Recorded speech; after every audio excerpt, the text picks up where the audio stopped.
гэта чык-чырык бла-бла-шоу на Еўрарадыё, у якім Алексей Сапрыкін і ў якім нарэшце Павел Свярдлоў пасля перапынку. Я ведаю, вы чакалі зараз такі памідоры верніце нам Міхася, навошта нам? Ну але все адгаварыла роща залатая, як хто это, блин, ладно, нехта як той казаў, якая ваша любимая кніга? Рэй Брэдбері, сколько там градусов по Фаренгейту?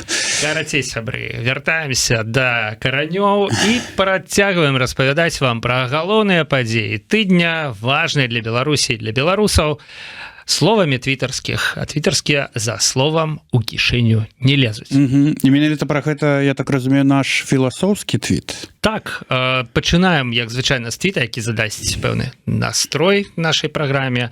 Аўтар, ёсць два гендара, аўтарка і аўтар. Карацей, гэта нехта з іх, Навальніца ЛЛЦ, піша так. Ладно, так, мне часам сорамна, але мне ўсё болей і болей падабаецца тое, што мы як народ усё больш і больш адгадоўваем зубы. Беларусы і беларускі, я вас люблю. Пішыце, шытпосціце і сосьце. Акулы пера. То бок мы робімся такія больш агрэсіўныя, да? Добро з кулакамі. А як стаць больш агрэсіўным? Трэба, каб у цябе была нейкая пазіцыя, якую б ты пачынаў абараняць, калі што. Калі штосьці просто становіцца настолькі невыносным, што ўжо гэтае цярпенне, што ўжо трываць просто далей немагчыма. Ну вось, я калі шчыра гэтага не дужа заўважыў. Як па мне, то гэты тыдзень, як звычайна, ён прайшоў пад знакам «Сось сваіх», каб чужие бояліся, да? То вот у кого, на кого у нас адгадаваліся, адраслі зубы, это на сваіх, да, вот покусаць. На жмудзінаў заўсёды, якія там вось эти турбажмудзіны, которые там называюць, там асабліва ёсць некалькі такіх аккаунтаў, якія ботаў, якія пастаянна там беларусаў называюць. Мне здаецца, што это у іх на нас зубы, а мы такія... Таксама нам расказваюць, як праводзіць выбар не на ўсіх, толькі вось на тых. Ладно, давай скончым, гэта пералік наших персанальных ворагаў. Паехалі, сябры.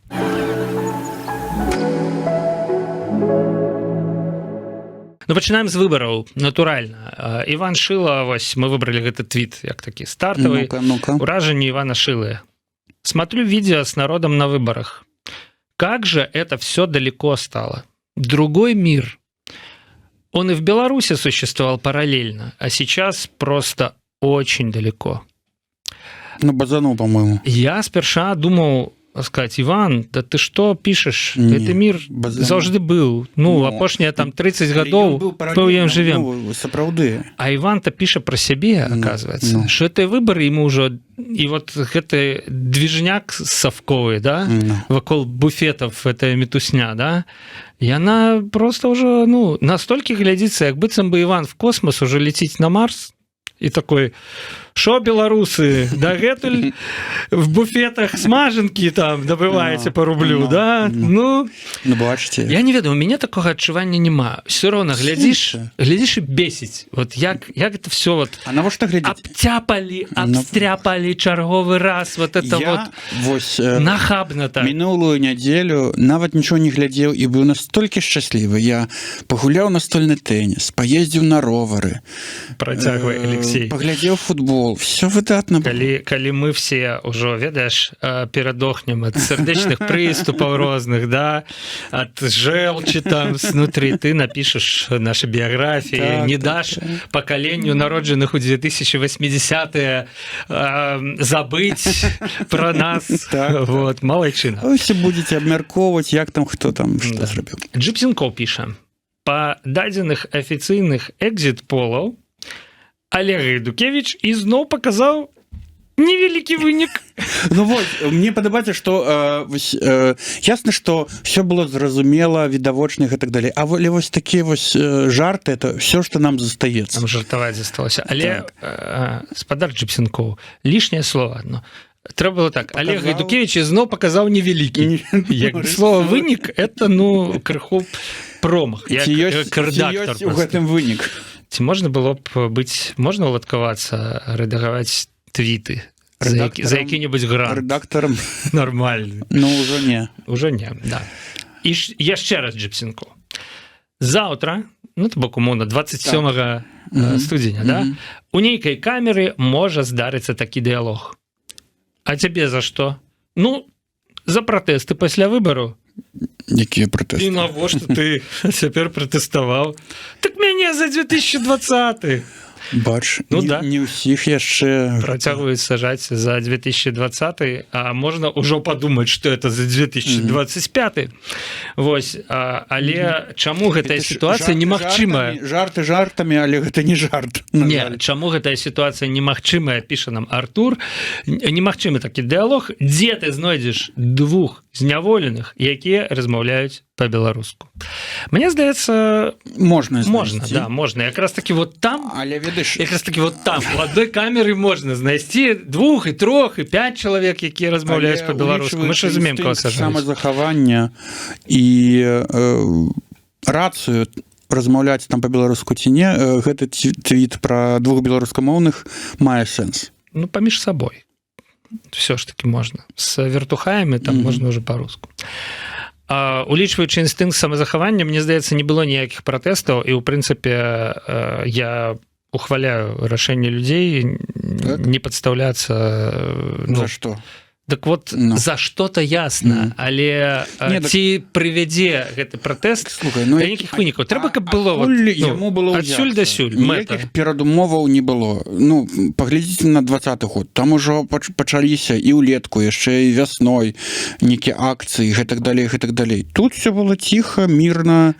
Перадумовы нават кампаніі ніякай не было. У выглядзе скоцкіх паводзінаў уладаў яны былі. Не, гэта яны пастаянна ёсць, але ніякіх ніхто нічога нават не спрабаваў арганізаваць. Бо все разумеюць, што інстынкт самазахавання гэта інстынкт самазахавання. Але вось з іншага боку-то спрабавалі арганізавалі нейкае шапіто ў выніку, але вось Павел Горбач піша, вось такое жыццё, тужышся ўсёй сям'ёй, это мы разумеем, чыя сям'я, да? Марафоны еднасці, да, вот эти вот, якія ішлі 3 месяцы. Я не ведаю. Адзінства. Сіпіш, хрыпіш, пердзіш, а потым усе абмяркоўваюць не цябе, а як сабачка пассаў. Это пра Шпіца, які стаў галоўнай сенсацыяй, абассаўшы выбарчы участак, на якім галасаваў Лукашенко. У мяне тут якія думкі? Сабачку не прывучылі хадзіць на вуліцу сікаць? Да, это значыць, ён ходзіць, дзе ён там жыве, у Астрашыцкім гарадку, у рэзідэнцыі. Ён ходзіць і сікае просто на вуглы, там, на сценкі. Это ж немагчыма жыць там. А як ты яго прывучыш? Там же все абсіканае сабакам. Ён же на стол яго сажаў. Звычайна як? У сабакі ёсць гаспадар, які ці якая вучыць розным камандам, паводзінам. Гуляе. А тут, калі такі у тебя няеглы гаспадар, чаму ён можа навучыць? Фос! Чаму гэты гаспадар можа сабаку навучыць? Нічаму. Зянон Пазняк, ведаеш, якой камандзе можа навучыць сабаку? Факс! Сабачка замест брэху будзе рабіць так. Пасля там прошло Івановна запускаю. Бля, тут скажи, як сказаць, що ти з 80-х, не кажеш, що ти з 80-х. Или що ти з 80-х? Это я сказал про факс, ясно. Далі рухаємося. Такі тейк ад зараз скажу вам кого. Ад Сіпуха кветачка, такого карыстальніка. І нават тут сіпуха ёсць і кветачка. Лагічна. Калі шчыра, увогуле не разумею, навошта ў гэтым годзе быў весь гэты цырк з арганізацыяй выбараў у Двух Косях. Кшталту, калі б нічога не праводзілі і проста сказалі, што Лукашенко зноў прэзідэнт, абсолютно нічога не змянілася. То бок просто, прыходзіць гэты старшыня цэнтра выбаркам і кажа, ведаеце, мы і так же ведалі, што ён будзе прэзідэнтам, і все. Навошта это суета? Навошта тады кожны раз праводзіць выбары? Яны ж так і казалі да таго. Мы ж ведаем, што Лукашенко будзе прэзідэнтам, а выбары... Яму ж там графік паездак уже нарабілі там і так далей. тлумачыць ізноў навальніца ЛЛЦ, галоўны эксперт па выбарах у нашай сённяшняй праграме. Даволі проста піша. Каб не праводзілі выбары, дык нават Венгрыя не магла б сказаць, не могла б не сказаць складанай канструкцыі, нават Венгрыя не могла б не сказаць, што за пиздец, дзе выбары. А так, шоу ёсць, нават, я думаю, нехта там денежку нейкую на канцэртах на гэтай зарабіў. Падставы ёсць, каб казаць, што вось глядзіце, выбары, ніхто не пратэстуе. Нават нейкія там назіранікі ёсць, дэмакраты, не сяброўскіх краінаў. Вось як бы так. Слухай, а ў Саўку праводзілі ж выборы таксама? Да, 99-98 галасавалі. Былі, але ж праводзілі? Дзеля чагосьці. А, дарэчы, яшчэ ёсць адна вось такая думка. Журналісты замежныя, якія прыязджалі ў Беларусь на гэтыя выбары, яны пыталіся, ну, дайце параду, з кім паразмаўляць, як паказаць, што выбары сфальсіфікаваны. Ну, у майго сябра. Ось, у сяброўкі. І што можна было параіць гэтым журналістам? Адзінае, што мы прыдумалі параіць, гэта пагаварыць з іншымі кандыдатамі. Задайце ім пытанні, а чаму яны так смела пайшлі на выбары? А вот чым вас не задавальняе дзеючы прэзідэнт? Вось чаму вы вырашылі, што трэба вот вам, а не ему? Бароцца за ўладу. Ну, і мы ж ведаем, што бы адказвалі гэтыя кандыдаты. Всім нас задавальняе. Все хорошо, ребята. Не-не-не, вы это самае. Мы ідзем, каб яго падтрымаць. Што, хочаце зрабіць лепш? Ну, і вось... Не ў якім разе. Лепш немагчыма.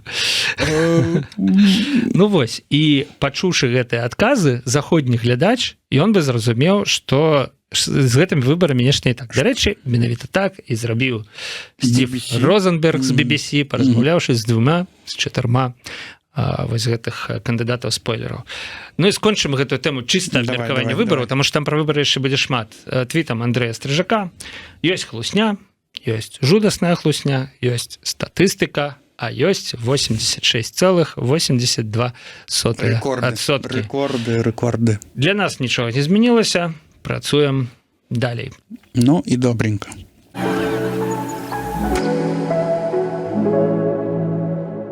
Давайте паглядзім з іншага боку. Узбудзіліся там некаторыя людзі. На гэтую сітуацыю. Ёсць твітер у МЗС Беларусі, і яно там... што там не блакітная галачка, а рэгулярна выступае. Шэрыя галачкі гэта для афіцыйных органаў і дзяржаўных арганізацый. Гэта адмыслова Маск прыдумаў. Афіцыйны орган. Справа ў тым, што за блакітную галачку трэба башляць. А за шэрую? А як ты з МЗС Беларусі возьмеш бабкі? Да яно пакажа фак, Ілон Маск. Ну, типа, не. Вот. А ведаеш ты, які жэст ім Ілон Маск? Адказ. Ведаю. Давай не будзем яго дэманстраваць. Дык вось, таму іх шэрая галачка, таму што яна выдаецца бясплатна афіцыйным дзяржаўным структурам. Вось. І што ж нам піша МЗС? Тут трэба, ведаеш? Белорусы, сделав свой выбор, высказались за продолжение линии на построение сильного и процветающего государства, формирование собственной, отвечающей нашей истории, традициям и менталитету модели современного демократического гражданского общества. Да, МЗС. Карацей, у гэтага твіта, мне падаецца, там каля 100, там 90-100 рэплаяў, і ўсе прыкладна аднолькавыя з, мякка кажучы, крытыкай гэтага твіта. Не, ну тут крытыкаваць ёсць выбараў. Чамусьці наша гісторыя зводзіцца да апошніх, як звычайна, гадоў. Калі вы хочаце прачытаць... Беларусы з братняй Русі, да. Там яшчэ адзін ёсць у МЗС. Да, конечно, протяг. С сожалением отмечаем продолжение безосновательной критики Беларуси со стороны отдельных западных стран с использованием клишированных ярлыков и санкционных угроз. Вынуждены констатировать, что это заявление намеренно искажает факты, не учитывает объективные реалии в Беларуси и в мире. Як Курва шляхетна гэта гучыць, слухай. Высокі слог туфта, але як это казалі? Не дарма яны ж дыпламаты. Па падбародак у гаўне, але як галоўку трымае, а? Так.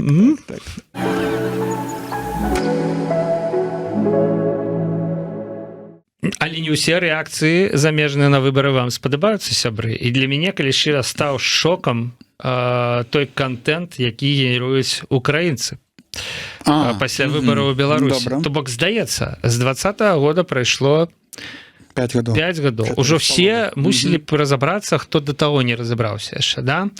З уварвання паўнамаштабнага Расіі ва Ўкраіну ўжо колькі прайшло? 3 гады. Але дагэтуль ёсць вось такія людзі. Глядзіце, які у чувака трэд. Так. Я так разумею, піша ён, у беларусаў эйфарыя, што перамог іх кандыдат на выбарах. Але тут складана перакладаць з украінскага, але ім яшчэ давядзецца зразумець, што адзін толькі прэзідэнт не вырашыць усе іх праблемы, спадзяванні. І крэдыт даверу, це, вядома ж, добра, але дабрабыт Беларусі залежыць ад кожнага. Я просто, вось разумееш, пажыві 10 гадоў з дэмакратычнымі прэзідэнтамі, да? Як ты ўжо не можаш сабе уявіць нават, да? Што у Беларусі прэзідэнт толькі і дбае пра тое, каб ні ад каго, акрамя яго, не залежаў дабрабыт беларусаў. Толькі і, значыцца, ездзіць па мазгах з гэтай думкай. Атрымліваецца, як цяжка людзям, якія гадаваліся ў дэмакратычным асяроддзі, зразумець працэсы і пераняць гэтыя працэсы, якія адбываюцца ў аўтарытарных краінах. У Францыі, типа... Як там француз ці немец не можа разумець, а чаму вы там не зможаце зрабіць так, чаму вы там... чаму вас медыі не зарабляюць? Так. Што, ты ему кажаш, там пачынаеш экстрэміскае фарміраванне, там крымінальная адказнасць. У сэнсе, якая, што? Не, яны думаюць, да вы нешта перабольшваеце. Не можа быць такого. Так як і наадварот працуе. Ну і далей, глядзі. Нашыя людзі, якія там пераязджаюць з Беларусі ў дэмакратычныя краіны, не маючы гэтага досведу жыцця ў дэмакратычнай краіне, потым будуюць свае там структуры, арганізацыі цалкам вось пад капірку, як у Беларусі. Улічваючы адзін галоўны чалавек, аўтарытарызм і таталітарызм, якім яны гадаваліся. Таму што яны не ведаюць іншую. На жаль. Рэформы галоўнае патрабаванне да новаабранага прэзідэнта Беларусі. Там і трэд гэты працягваем, да? А ўсё таму, што Лукашенко правёў удалую агітацыйную кампанію супраць сваіх канкурэнтаў. По тэлевізоры кожны дзень выступаў, по краіне ездзіў, грошы яму на фонд кідалі. Канкурэнты ў яго былі на гэтых выбарах мацнейшыя, лязгалі зубамі і праводзілі свае кампаніі. І паказвалі ўсё, што... Лукашенко рана радуецца перамозе. Паглядзім, ці зможа ён сфарміраваць ва ўрадзе кааліцыю. У нас, чувак, не парламенская рэспубліка, алло. Я подумал, что это нейкі тролль. Магчыма, у меня, ведаеш, гэта сарказм. Магчыма, у меня з пачуццём гумару дрэннавата стала. Ну, разумееш, вот я подумал, да? Вось, але гэта нейкі чувак, у яго, ведаеш колькі? 21 тысяча чытачоў. 21 тысяча. І ён вот на этих сваіх чытачоў, вот это все. Што можна адрэагаваць на гэты трэд? Моя рэакцыя, я думаю, даволі красамоўная. Яна уместилася в 3 словы: гары моя жопа. Гарыць, Алексей. Подгарае просто, быццам бы на патэльні сижу. Зато не трэба батарэю ўключаць зімой. Ну, я подумал, ну, можа троллінг, да? Але далей, што мы бачым? Меланія Падаляк. Та самая Меланія Падаляк, якая Ілон Маск, твоя справа забіць зяпу і даваць нам старлінкі, тая самая, якая типа паны беларусы, чего вы на лавочке там становились, да, вы краіна-агрэсар.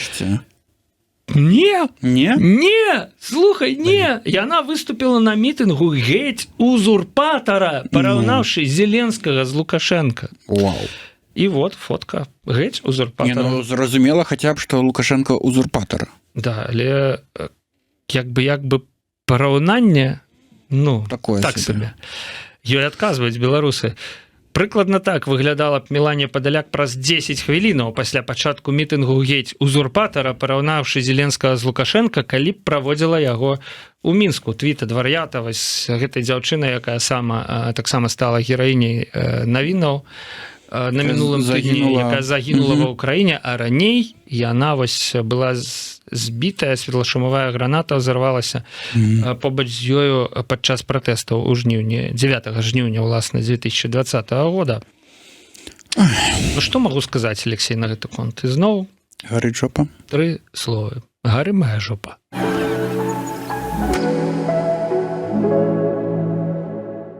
Што там у психбольніцы? Ну, у всіх бальніцы, але беларусы, конечно, ёсць пэўна, маюць рацыю, это украінцы, ёсць пэўная частка беларусаў, якія радуюцца, іх кандыдат перамог, хаця мы ўжо высветлілі да таго, што ніхто не сумняваўся вообще-то, што ён пераможа, да? Што яму прысудзяць перамогу. Ось такі вось ролик, значит, з радаснымі беларусамі, сям'ёй нейкай, да якога у Міхася Ільіна ўзнікла такое законнае, лагічнае пытанне. А дзе ўся мэбля у гэтай кватэры? Давайте паглядзім.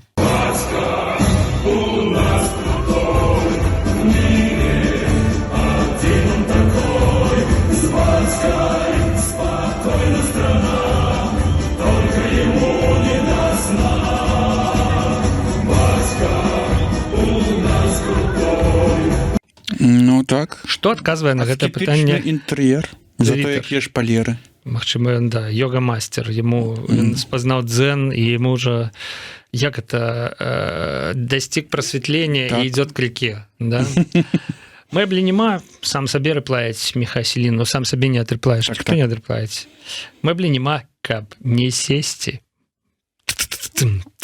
Ну, сапраўды. І тут нейкі вайб з маіх 2000-х, да, типа, садитесь, пожалуйста. Нет, садиться не буду, а вот присяду, да. Вот. Значит, каб не сесці. Далей. Нью Устин піша. Тэлевізор з БТ усё заменяе. Тэлевізор на сценке ёсць. Факт. БТ таксама прысутнічае. Типа ёсць БТ галаўнога мозга, як там казалі, да? Не патрэбна ні мэблі, нічога. Мэбля разламалася аб галаву, калі скончылася цэгла. Вядома ж, пішуць далей. То бок гэта такая... Намякаючы на тое, што гэта нейкі сілавічок. Ну, магчыма, бо калі заўважыць цішотку з надпісам там «Fighters» ці штосьці такого кшталту, то цалкам можна зрабіць такую выснову. Павел так. Сидорович піша. Ну вон, шкаф есть в прихожке, сзади кадра будет тахта, судя по расположению телека. Ну, мы бачым телек, значит, ну, з іншага боку мусіць быць нешта, дзе ты будзеш ляжаць з пультам, да, шчокаць і глядзець гэты тэлек. Але вось, мне здаецца, разгадка. Не будзе тахты. Не будзе. Таму што гэта, піша нам Олег, малебны пакой. Толькі каб кленчыць перад тэлевізорам. То бок не на тахте будзе гэты чувак перад тэлевізорам ляжаць, а будзе стаяць разам са сваёй сям'ёй на каленях і маліцца гэтаму сучаснаму тэлевізору. Вось гэта да.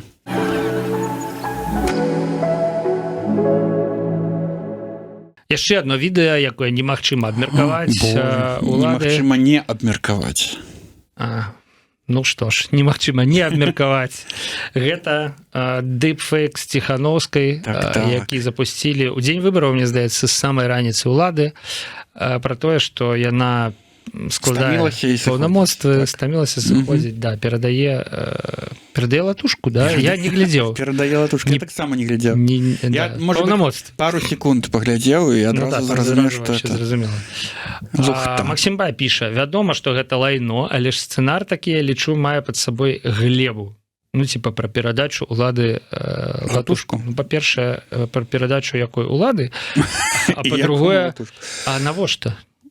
Ну, у сэнсе, чым Ціхановская дрэнная, як лідарка... Ну, можа, стамілася, сапраўды. Ну, ведаеш, ну, цяжкая праца ўсё ж такі. Бок трэба, як бы, на пенсію, да? Ну, кадэнцыя скончылася 5гадовая. Кадэнцыя скончылася, калі б была інаўгурацыя, кажуць. Але ладно. Во які арыгінальны сцэнар прыдумалі, піша нам Эрмі са Слуцку. А Максим дадае, ну, зазірнулі ў будучыню, типа, на думку Што Максима, так все адбудзецца менавіта так. Ціхановская запіша відэо, у якім скажа: я стамілася, я сыходжу, але Новы год уже скончыўся для такіх. Ты ведаеш, яна можа запісаць такое відэо пасля таго, як правядзе, як і абяцала, дэмакратычныя выбары, на якіх усе жадаючыя змогуць стаць прагаласаваць. Да, гэта прыкладна праз паўгода пасля таго, як Ціхановская набудзе ўладу ў Беларусі, як мы памятаем па 2020 годзе. Вось карыстальнік з загадкавай назвай і енотам на аватарцы піша: і зрабілі тое на гэтулькі непрафесійна, што трэба быць на 100% сляпым ды глухім ці Вадзімам Пракоп'евым, каб прыняць гэты недавыраб за сапраўдны Светланін зварот. А што здарылася? Не, я згодны, зроблена топорна, але прычым тут Вадзім Пракоп'ев? А вось прычым, сябры, таму што Вадзім Пракоп'ев распосціў гэты відос у сваіх соцсетках. Вадзім Пракоп'ев адзначыўся просто блискавичной реакцией. И написал: запоздала, но хорошая новость. Светлана Тихановская ушла в отставку, назначив Павла Латушка главой кабинета. То бок реально Вадим принял это за чистую монету. Пасля, что правда, конечно ж, написал: ложная тревога. Оказывается, видео поддельное. Светлана уже выпустила опровержение. Хотя я заходил по ссылке, и выглядело это как настоящий канал. Вадим, я так хочу сказать тебе, калі патэлефануюць супрацоўнікі банка і скажуць, што на твоё імя нехта ўзяў крэдыт і трэба перавесці все твои грошы на бяспечны рахунак, не ведзіся, калі ласка, не ведзіся. Гэта махляры, яны хочуць просто забраць все твои грошы. Або калі Светлана патэлефануе табе і сказала, што потрапіла ў аўтамабільную аварыю і трэба тэрмінова выслаць грошы, каб даць нейкі хабар, каб все там разруліць на месцы, да? Таксама не трэба весціся. Вось, аккаунт зашкварылася. Дынама заўважае, што все ж таки, не зважаючы на вот гэта, як это сказаць, разбор пра ложную трывогу, гэта не адмяняе, што Вадзім паеў гаўна. З павагай да Вадзіма Пракоп'ева просто абмяркоўваем канкрэтны адзін факап. Ведаеш што, вось, і ён жа мог бы сказаць, што гэта мяне ўзламалі, гэта не я, ты маеш на увазе, што ён у прынцыпе выйшаў з сітуацыі, ну яшчэ захаваў неяк годнасць, сказаў, што так, я так лічу. Я так лічу. Я лічу, што сваіх словаў назад не бяру. Што прыйшоў час да гэтага твіта. Ладно, ён не для твіта, для відэо. Ён апынуўся фальшыўкай, зробленай у Мінску, але ўсё ж такі, ну, так і трэба. Я згодны. Олег Дукевич сказал, што его взломали. І што это не его. І там іншыя розныя дзеячы. Вось. А Вадзім вырашыў не падманваць нас, прынамсі. Далее идем. Значится, есть и реакция, ведаешь, такая,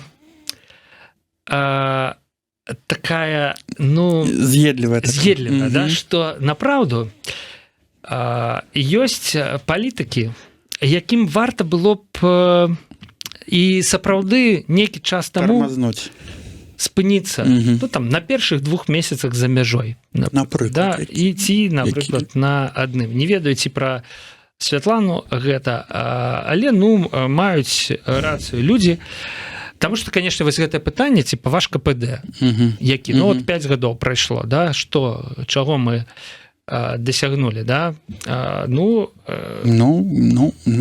вот... Дасягнулі того, што КДБ Беларусі траціць шалёныя грошы на выраб дыпфейкаў. І праз пару дзён, піша нам Чубака, апублікуюць факс пазняка з каментаром пра сыход Тихановскай. Я хочу сказаць, не.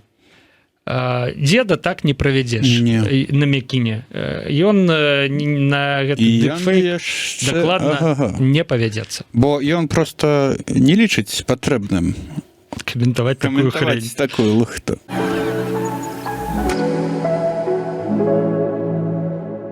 Пагналі далей, сябры. Нарэшце пакідаем выбары за спінай, пераходзім да не менш актуальнай тэмы. хто колькі зарабляе. Узровень жыцця ў эміграцыі. Хлопец у шортах запусціў такую пытанку. На якой працы вы працуеце? Калі з'ехалі з Беларусі, то што атрымалася? Рост? Тое ж самае ці паніжэнне? Пра сябе піша. Апошнія гады ў Беларусі і ў Польшчы, то бок я працаваў менеджерам па продаже па персоналу і па развіцці бізнесу. А ў ЗША я працаваў трак-драйверам, цягнуў кабель і збіраў мэблю. Да, то бок я так разумею, што ён з ЗША вярнуўся у Беларусі, у Польшчу.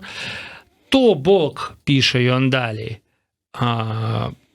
відавочна так, палепшыўся яго ўзровень жыцця фінансава, але псіхалагічна ўсё стала вельмі блага. Большая частка сяброў у Польшчы і зусім крыху ў Беларусі, стасункаў і людзей не хапае, часам выць хочацца. Вось так. Цяжка жыць і марны лёс. Я па гэтым твіце, напраўду, зразумеў, што ўсё ж такі ўсё наабарот. Хутчэй за ўсё ён у Беларусі, у Польшчы апошнія гады працаваў менеджерам па персонале, і гэта быў нізкі ўзровень жыцця. Цяпер пераехаў у ЗША, пачаў класці кабель і збіраць мэблю, і ўзровень жыцця відавочна падвысіўся, але сябры засталіся ў Беларусі і ў Польшчы, таму псіхалагічна некамфортна. То бок без другого твіта складана. Трэба ў любым разе чымсьці ахвяроўваць. Ну, давай далей. Што адказваюць? Карыстальнік Лукалох. Так. Працую сейлсам у IT, атрымоўваю 10 $5000.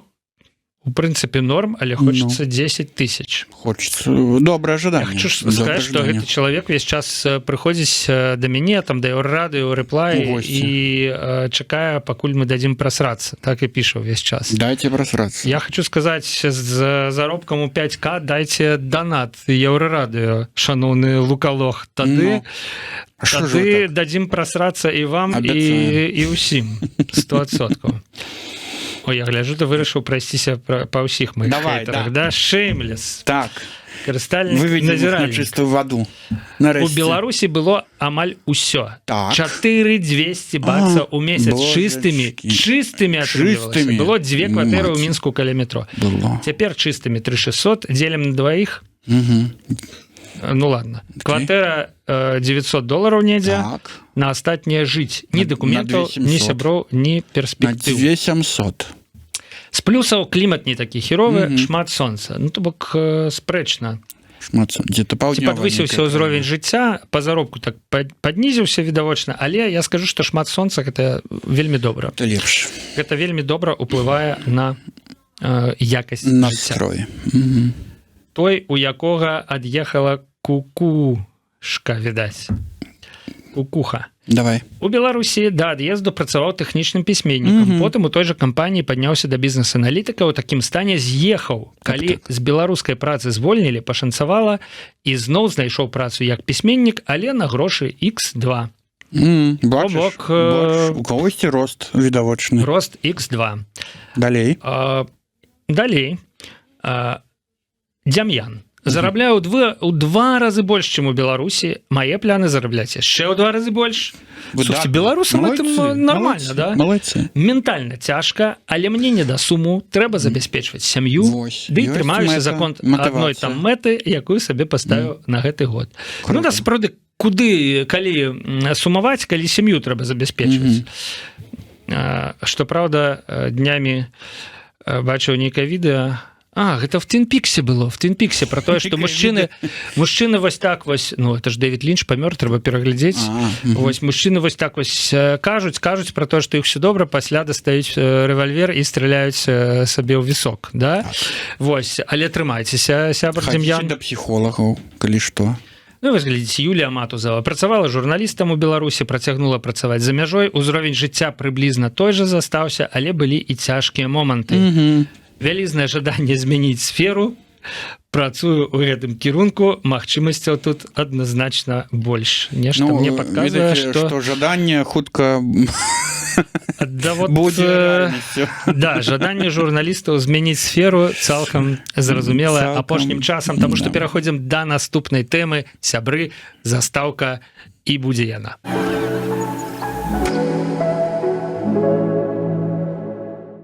Што ж адбылося? адбылося такое, што Трамп спыніў замежную дапамогу, якую ЗША адказвала арганізацыям па ўсім свеце, і ў тым ліку, канешне, беларускія НКО, беларускі медыасектар, беларускія палітыкі, все засталіся на 3 месяцы, пакуль там все будзе пераглядацца без гэтай дапамогі.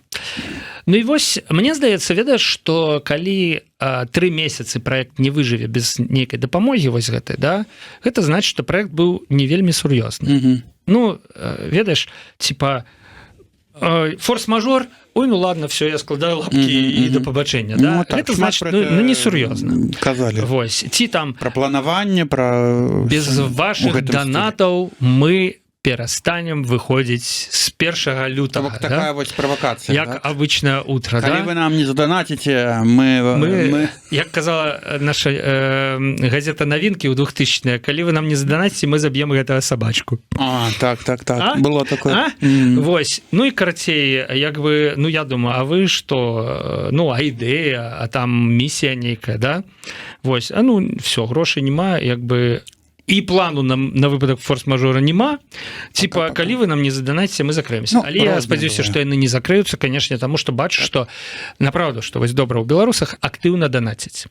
Я там бачу іх аккаунт на Buy Me Coffee. Цікава. Але ёсць іншыя беларусы, напрыклад, Shameless. Я нагадаю, чалавек з заробкам у 3600 чыстымі. Бачыш, не дарма я гэты піша, на 2 месяцы рэдакцыі патрэбны 25 000 евро. А можна разбіўку? На што такія грошы ідуць? Не, ну калі яны просяць... Это колькі? Это 12,5 тысяч евро. Это можно нанять. Брутто. Всего 3 таких, як ты. Алло, с таким заробком.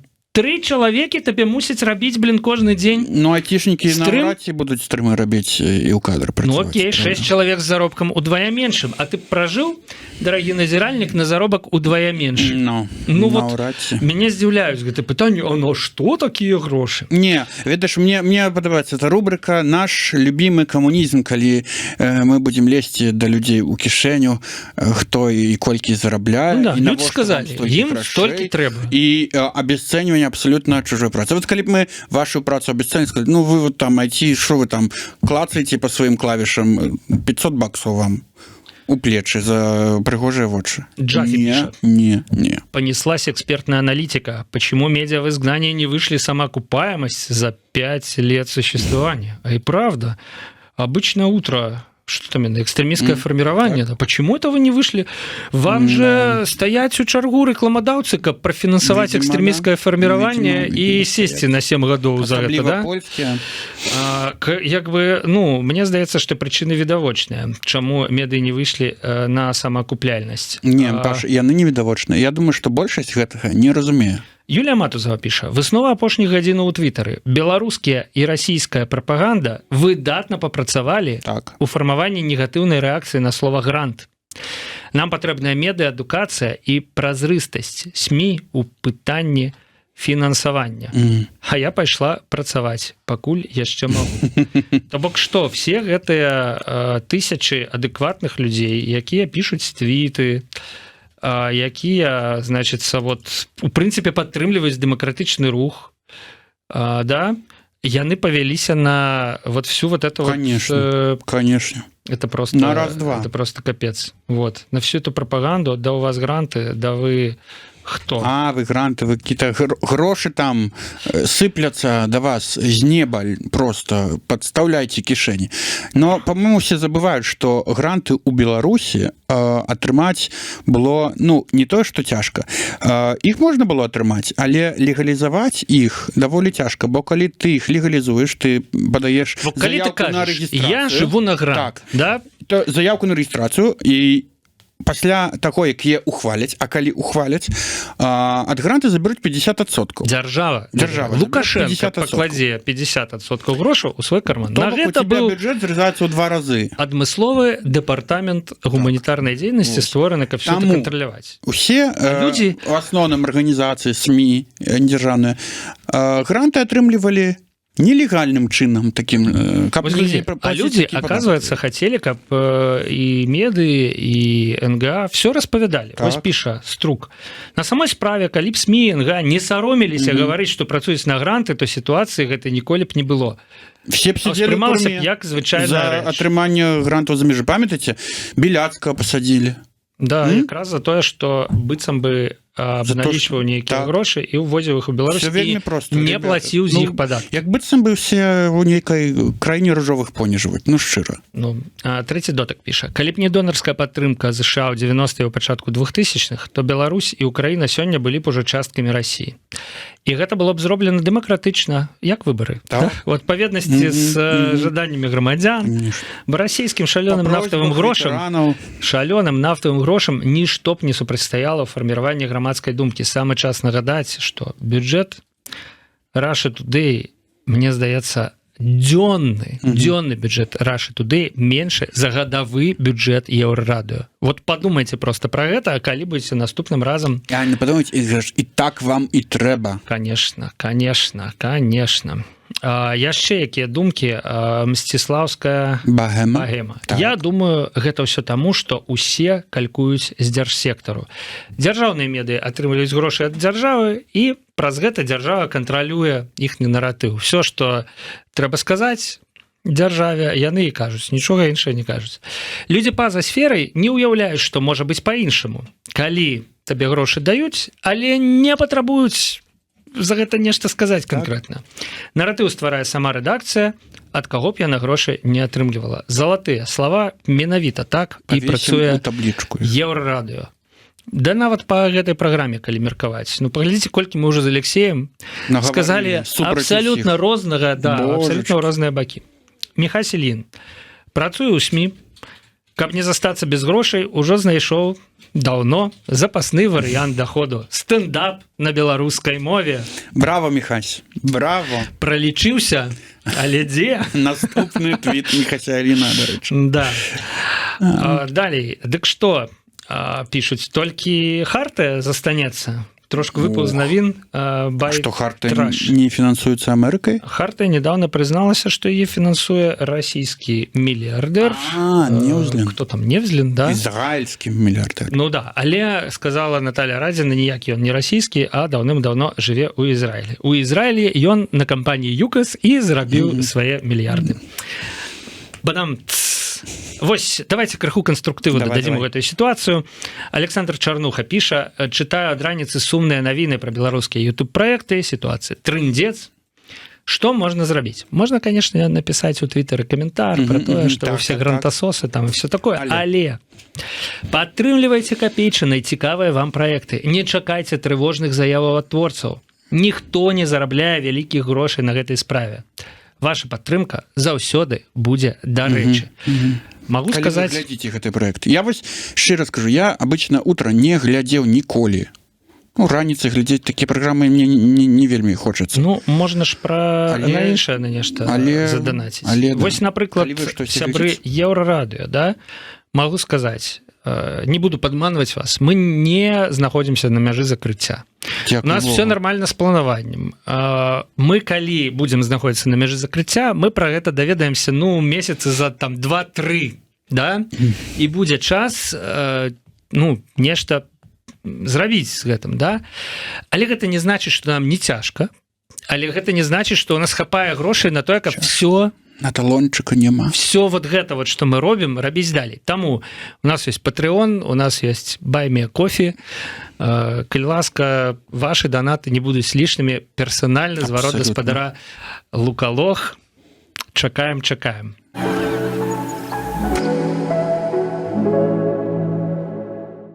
І падышлі мы да заканчэння. Так. Фінальны твіт. Ён сёння ад спадара Джипсенкова і выглядае так. Да наступнай спробы дзяржаўнага перавароту у Беларусі засталося 5 гадоў. найлепшы твіт тыдня, таму што ў гэтых двух радках, сябры, ёсць столькі ўсяго, да? Столькі вось гэтай вось за ім стаіць прапагандысткай пургі. Я нават сам амаль паверыў у тое, што з Маларыты рыхтуецца там маларыцкая нейкая рэспубліка асобная, захопленая украінцамі і палякамі, да, што там лязгаюць гусеніцамі, там вот это вот все, да, што рэальна рыхтуецца нейкая спроба дзяржаўнага перавароту. Як нас пераконвалі з выпучанымі вачыма все гэтыя прапагандысты і Вальфовічы, да? А аказалось, што нічого не рыхтуецца. Выбары прыйшлі. Спокойно. І Маларыта можа в стаць сяброўскай атмасферы. Маларыта смажанкай з канічком. Віншуем. Сябры, на гэтым заканчиваем сённяшні не верьте ўсяму, што вы чуеце, але у чик-чирыку вас не падмануць, потому что мы ж не свае словы тут цытуем. Мы не падманваем вас. Мы выбираем тое, што мы вам прамаўляем з Твиттера, а Твиттер не падмане, таму што ён не за правых, не за левых, а сам з народам, сам за сябе. Алексей Сапрыкін. Павел Свердлов. Пабачымся праз тыдзень, пакуль.